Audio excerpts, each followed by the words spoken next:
Hey, welcome to the Neka Said podcast. And if you're new here, I'm Neka Williams, a planner girl, mom to an 8-year-old husband, and a diehard Atlanta Falcons fan. At the end of 2016, I was happily fired from Amazon, which jumped off this online journey. After signing 2 clients within 10 days and booking out my services as a virtual assistant, I was thrown as the Facebook queen, and Coach Neka was born. All that to say, I'm a virtual assistant and a VA coach helping women realize they don't have to choose between work and their family. You can have both.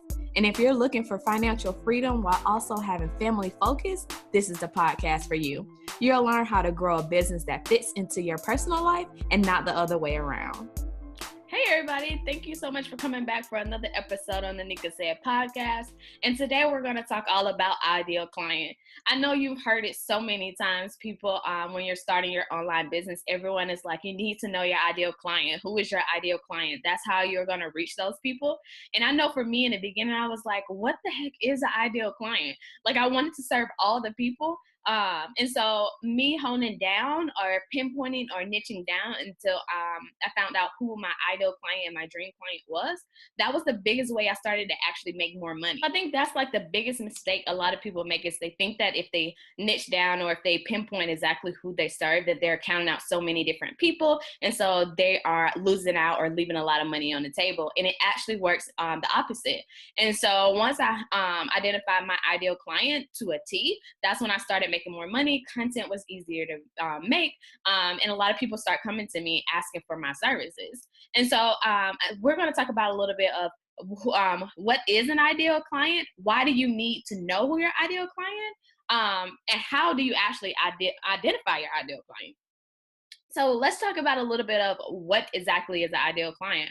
Who is that person? And so an ideal client is anyone who their solution is a perfect match to your services. So whatever you offer will help them to get to one point or help them transform or hit their goals. Whatever it is that they want, they desire, your services is like the B point to get them from A to C.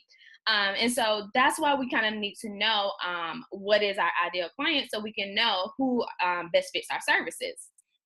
And so why do you need to identify your ideal client? So I touched on that a little bit, but you need to know who is your ideal client so you can know where they're at. So you can be in that place and you can start talking to those people and you can start getting your services in front of the right people. So and then that's the biggest question a lot of people ask too is like, what social media platform should I be on? And it definitely depends on who is your ideal client.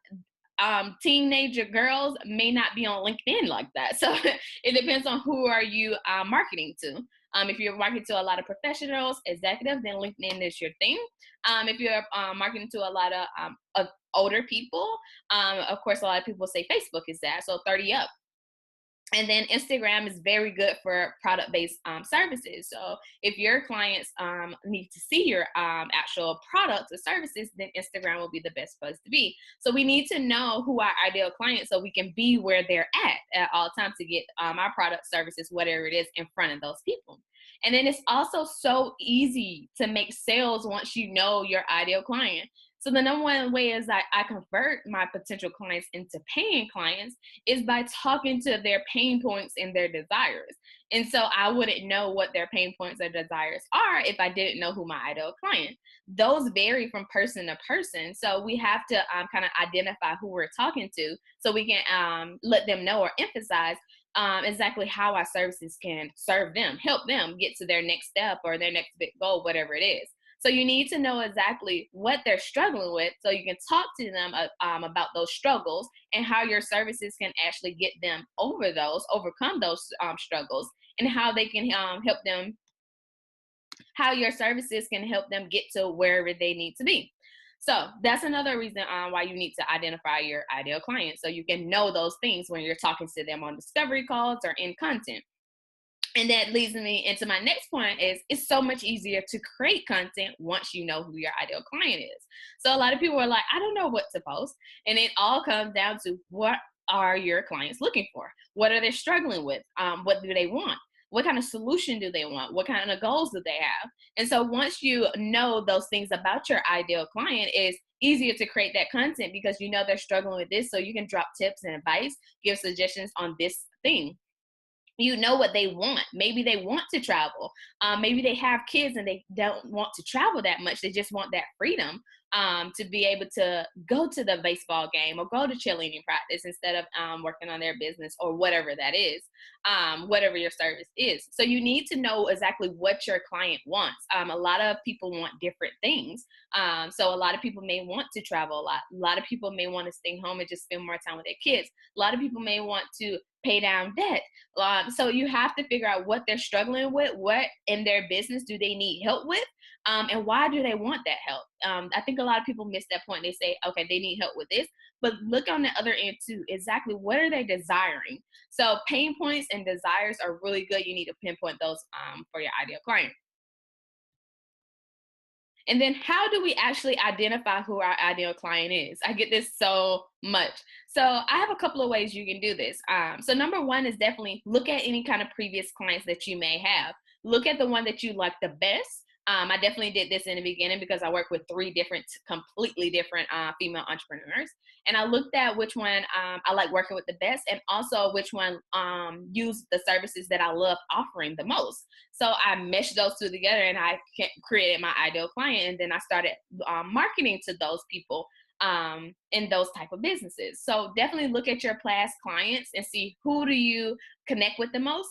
Don't forget about their personality, their lifestyle, what can you relate to? Those are huge things too. And also look at their business types and details and matters of that. But also, a lot of people don't think about just dreaming up their ideal client. Who is your dream client? What do they look like? How old are they? What type of business they have? What kind of personality they have? What are they struggling with? What kind of goals do they have? Short-term and long-term goals. Dream up that ideal client. If you could wave a magic wand and have the perfect client in front of you, what will he or she look like? Go ahead and grab a pen and paper and go ahead and list all those things out and then start looking for those people. And then my last way and the most unused way, I think, is jumping on phone calls with people, doing market research. So just talking to people, asking, hey, can I jump on the phone with you for 15 minutes just to get to know a little bit more about you? And so that way you will have some kind of baseline, some kind of foundation as far as who these clients are, where they're hanging out, what they're struggling with, what they want. So just getting that market research and jumping on the actual phone with client. I know a lot of people like to create posts in Facebook groups, which is definitely good. And you can also go through Facebook groups and kind of look and see what people are asking about. But also it's something about that one-on-one time, just jumping on a phone call with someone, you can get more out of them. And so you can start creating your list by that way too, just by what they ask. Or you can even create a Google form or some kind of survey form to ask the specific questions that you need.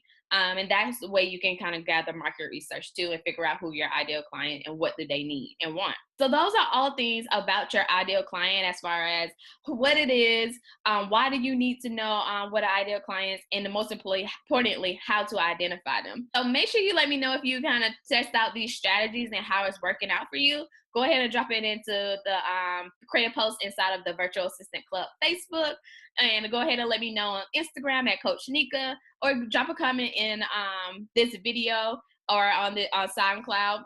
Go ahead and leave me a review on iTunes. But thank you so much for watching another episode of Neka Said, the podcast, and I will see you on another one. Thank you so much for joining me today, and make sure you check back next week for another amazing episode with actionable tips to grow your online business. In the meantime, leave a review and let me know your thoughts on today's episode. And if you want to see what I'm up to, check out my Instagram page at Coach Neka. Come hang out with other women on the same journey in the private free Facebook group, the Virtual Assistant Club. And remember, every day you're one step closer to the dream life you want. Keep going, girlfriend.